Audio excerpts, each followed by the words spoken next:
this information. It's out there. So as soon as you get that letter, you don't know who has the information. Even if you did know who they were, chances are you couldn't do anything you about it. couldn't do anyway. a thing about it anyway. So now you start working the problem with what you can do.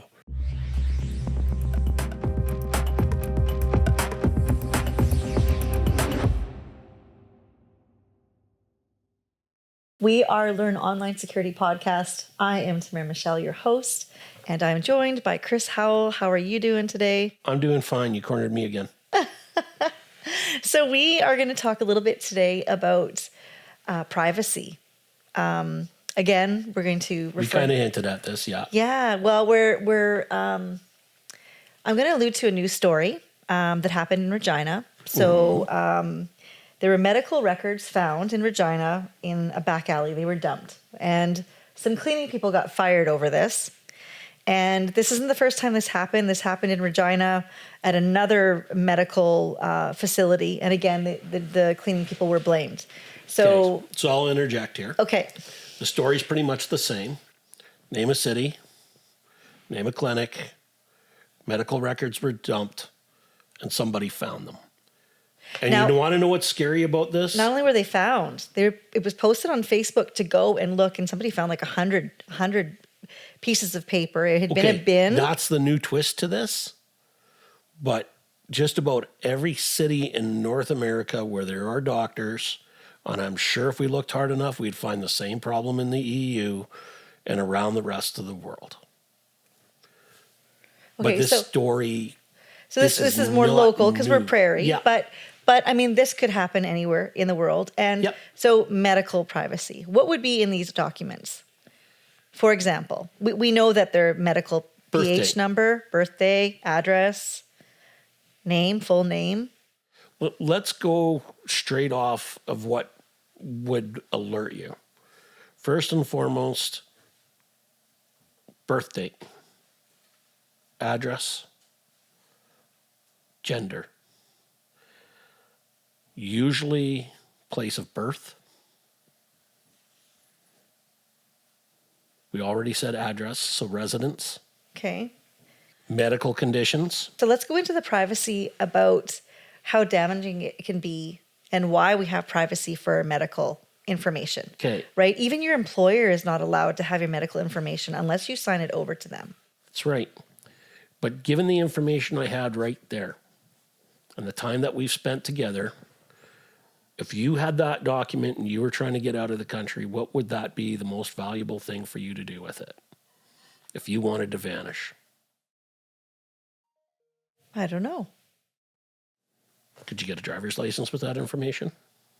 Well, I mean, so listen, it's a funny conversation to be had. So we think, okay, to get this information, okay, but even a fake ID. I just talked to, this is a true story, that I heard through some friends. There was a young girl, she wanted to get into a bar. There was somebody that she could buy fake ID for $200. And so her friends were younger than her. She was only within a month of her birthday. And so they all went in together. And I guess as they scanned the cards, hers, she was fine. She got to the other side, but then her friends didn't make it for whatever reason. And they were going to call the police because they had fake IDs. And I mean, this is just so foreign to me. I mean, that's like spy stuff, right? I think, well, who can make IDs? But people can make fake IDs. So I have that information. Yeah. But let's go back to when my identity was stolen. But you could pretend to be something. So this is the thing. You could pretend to be that person. I could pretend. I could assume that identity. That's right. Remember how we had the discussion about when I had my ID? Remember how I said how I had my ID stolen? Yeah. They had my name, my address, my banking information, my year of birth. Yeah, and your social insurance number. And my social insurance number. And with that 5 pieces of information, they pulled a birth certificate in a province that I was never born in. Wow. They pulled loans. They pulled credit cards. Yeah. They pulled. So with the information we're talking about, you're talking about blood types. Yep. Could be. even prognosis, medications you're on. What if it's a psychiatric or like, I mean, there's just so many ways. What if you had cancer and you didn't want your work I'm glad to you know? touched on it. In this particular case, it was a psychiatric clinic. Oh, I mean, that could finish people's careers. Never mind people's careers. You think about all the antipsychotics and everything Oh, the else drugs. that would be on there. And guess what? Now I have the prescriptions. Yeah. I have the information to become somebody else. Well, and you can just get a fake driver's license made. Why get and a fake walk when into I can a get pharmacy? Why get a fake one when I can get the real one? Yeah. But I mean, when you walk into a pharmacy, all you really need is the I guess it depends on what province, but you give them the prescription and they turn around and fill it. But you don't even really give ID. Now, I think your medical number. There's a little bit more to it, because what they'll look at is whether or not the prescription's previously been filled or filled at another pharmacy, so it can't be duplicated. Okay. There are those safeguards in place. Yeah. But if I write a brand new prescription, well, it's like a lucky lotto for that. For the people that find it. For the people that find it, the information is beyond crazy. There's identity theft. There's, like you say, I could destroy a person's life because in this particular case that we're talking about, like I said, name the city, name the clinic, name the whatever. And so it was a psychiatric clinic. This was a psychiatric clinic. And like 88 patients or something. It was, right? So somebody's dealing with depression, right? Do I need my employer to know about it? I have anxiety issues. Do I need my employer to know about it? Yeah. Who gets it? Who does what with it? Yeah. The question's out there.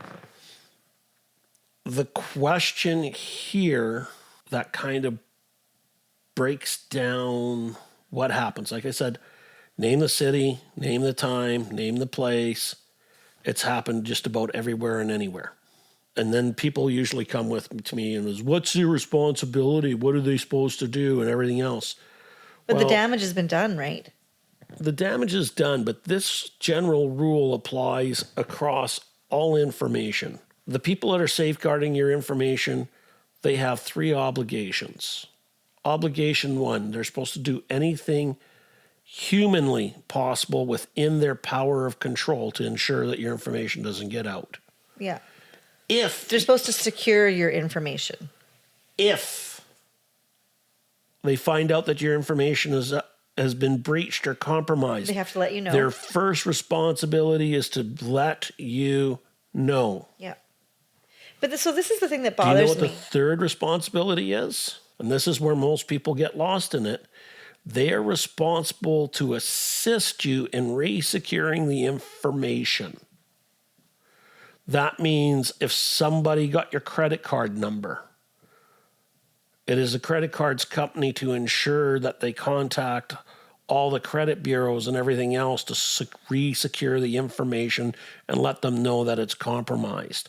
They are to provide you with a document that you can go to your bank and say, hey, this needs to be closed. This needs to be closed. This information got out. Yeah. They need to provide not necessarily financial assistance, but they need to provide you with the ability to protect yourself after the fact. Doesn't have to be financial. They have to provide the information. They have to provide the support. And it isn't necessarily financial. Okay. And I'm getting that through because everybody's like, somebody breached my information, I'm going to go sue somebody. No, they don't have to do that. They do not have to provide compensation, but they have to provide the information that you can go and secure yourself. And in that information, they have to say it was in our possession, our responsibility to secure it. We failed. I know, but the issue is, like, to me, so you hear this, okay? The damage is done. They have a scapegoat. They fire the cleaning staff, when in reality, that should have been secured and shredded all along. Like, that should have never been put out in plain view and left in an unsecured, like a building's locked with a key. But you have people that are not medical people. They have no right. The cleaning people have no right to look and get any medical information. Yes, you're hoping that they're honest, but the problem is now you have a scapegoat. Now you've got someone that is, so the cleaner got fired. Was that really the issue? During our courses, we talk about shoulder surfing. Yes. and scanning, desk scanning, and screen scanning, Yeah. where people have the ability to walk by, glance, absorb the information, and keep on going. Yeah. Okay. This just ratcheted that up to a whole new level. I feel, part of me feels bad for the cleaner. Oh, totally. There's, She was just throwing out stuff that was left out. they were put into a bin. Now, the bin was labeled to be shredded, but it was open, wide open to the public. All she saw was papers, blue bin. Yeah. Off I go. Yeah. The bin was not locked. Yeah. They were clear and evident. She did what thought she was supposed to do, or he Yeah. was supposed to do. We don't know. They don't say if the cleaner was a he or a she, and we're making assumptions there. But the cleaner did what they were supposed to do, which was clean. Yeah. And That's what I'm saying. Like, their answer is not, we're going to, and there was a few other things that what were in the article that they were going to, they've reviewed, and they're going to have a secure area, and they're going to lock the box. And so they're going to do some changes, right? The guys turned around and said, yeah. And they got to keep their medical licenses. Yeah. And like you say, the cleaner, and let's, I don't want to get political on this, but let's face it.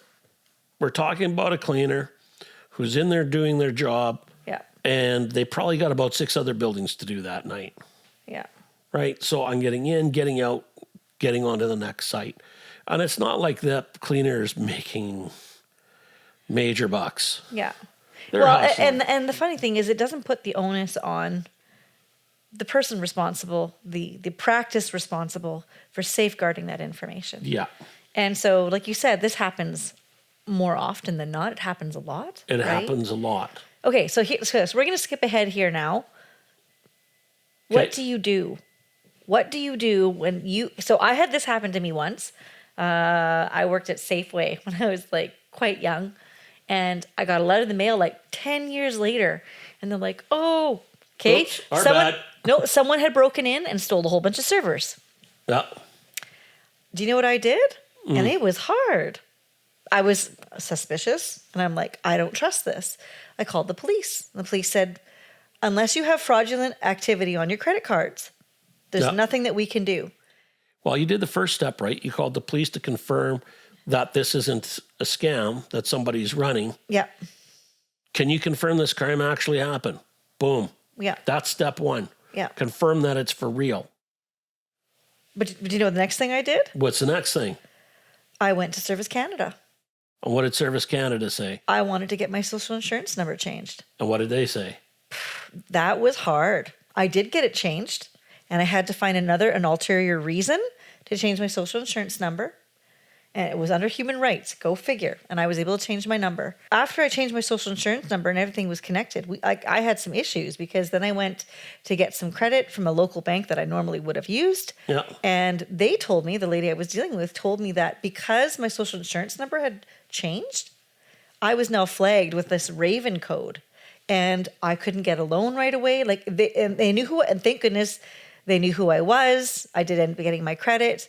And I had to go and then get a hold of Equifax and the credit bureaus to make sure that they removed that and why I had changed my number. So I had to contact them.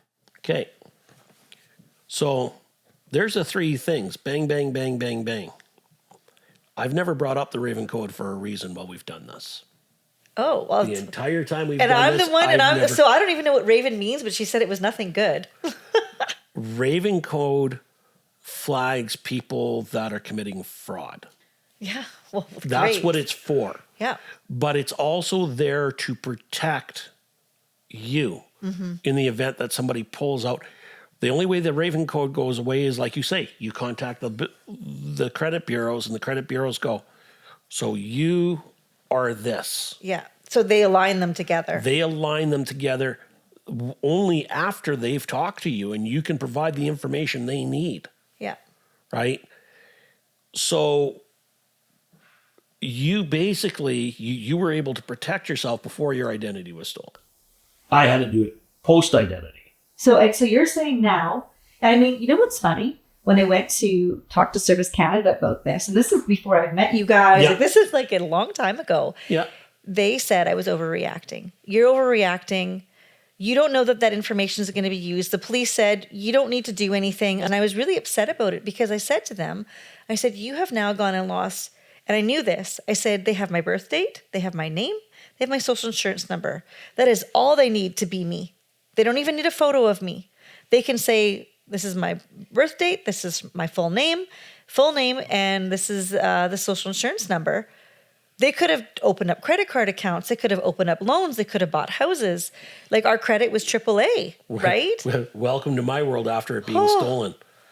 So you're saying that I did the right thing. You did the right thing in following those steps. And even though I had the Raven code on after, and I had to kind of go through the bank and explain why it was there and why my social insurance number had been changed. But you did it. And at the time, you didn't even know, you were paranoid enough to do it. Why were we paranoid, but our kids would never be paranoid? This comes back to the discussion that we've always talked about, where street smarts is passed down. And when Gen X and millennials and Gen Z, and I'm going to pick on those because... Yeah, the newer ones especially. Let's face it, we had a huge technology jump. Yep. Even at Gen X, we had a before life, the Gen X. We had before and during. And during, yeah. Because when the technology took that huge jump, and it was a huge jump. I mean, I remember teaching my parents how to program a VCR. Yes, so do I. Otherwise, it'd still be flashing 12 today. Yeah. My child, I'll admit, there's times where I'm looking at my phone going, why the hell is this being stupid? And she comes along and goes, yeah. She's teaching me the technology. Yeah. My child is an exception to the rule in that I taught street smarts before anything else. Because my identity had been stolen. Well, and she probably saw the repercussions of that for your family. She was too young to see the repercussions for it. But because my identity was stolen, I didn't want my kid to be that kid that you read about in the news that vanished because of reasons X, Y, and Z. So the importance in my mind to get those street smarts into her was very, very important. And this goes again back to, and it's funny because I had conversations with some other people today about your gut instincts. Yeah. Right? People ask me, what do you do to support your child? Right? Like, how do you know you're a good parent? And you're a good parent. You provide them with the strengths that you can provide them with. Don't provide them with something that they can't have, that you can't provide. Right? I'm not going to teach my daughter to be kind and compassionate. This is a bad example, but when I'm a grumpy old person, and you hear us joke around about it all the time. You kind of do. It's funny. Right. Yeah. Oh, you know. Because she would go to Sarah, probably to learn, right? She will go to Sarah. Yes. Yeah, for compassion. Sarah will. And a listening ear. And Sarah's the one that taught her how to be compassionate in the world. Yep. Dad taught her how to change a tire. Yep. And how to listen to a person before you make a commitment. Make sure you find your intents, right? But it's those street smarts, and we talk about it all the time. This information, it's out there. The steps that you take next, it's out there. As soon as you get that letter, bang. And you don't know. So as soon as you get that letter, you don't know who has the information. You don't know if it's getting sold on the dark web. You don't know if it's gone to the States. You don't know. You don't know who it's being sold to or given to, or if is it just being stored in someone's basement. You don't know. Well, let me ask this question. If you did know, what would you be able to do about it? Well, unless you knew who it was, nothing. Even if you knew who it was. Nothing. But you see where my point is. Of course. Yeah, because it's a dark... Even if you did know who they were. Yeah. Chances are you couldn't do anything about it. You couldn't do a thing about it anyways. Because it would put you at risk. So now you start working the problem with what you can do. Is this for real? Yeah. Verify it. Yeah. Contact the agencies that control your information outside of it. Yeah. So again, that's where like you have going in to and go. phoning those numbers, not the number on the letter. Yeah. You go and you look in the yellow pages, or you go and you find the phone number, you phone and say, "This is what happened. I received this letter. Is this legit?" Like you Right? said, you worked for a grocery store. Yeah. Most grocery stores in Canada are unionized. Yeah. The union that represent them is the UFCW, Yeah. right? Did the letter come from the UFCW? No, it didn't. It came Did from it go Safeway. Safeway Direct? Yeah. Pick up the phone. UFCW. Got this letter. Is it legit? Yeah. See, they UFCW should will have know. notified you as well. Because guess what? What's don't the know other if they number? did. Guess what other number's on your employment information that you never even thought of? I don't know. Your union number. Oh, I never really think about that. But yes, I guess you're right. Yeah. Guess who handles your pension? Oh, yes. Yee. Wow. I never thought of that, to be honest. Most people don't think about it because they're only a couple years with a grocery store and their pension equates to 52 cents. But like you said, I never even thought about my pension. Yeah. I never thought about this. I never thought about that. This is the information. And as soon as you get it, you start working the problem.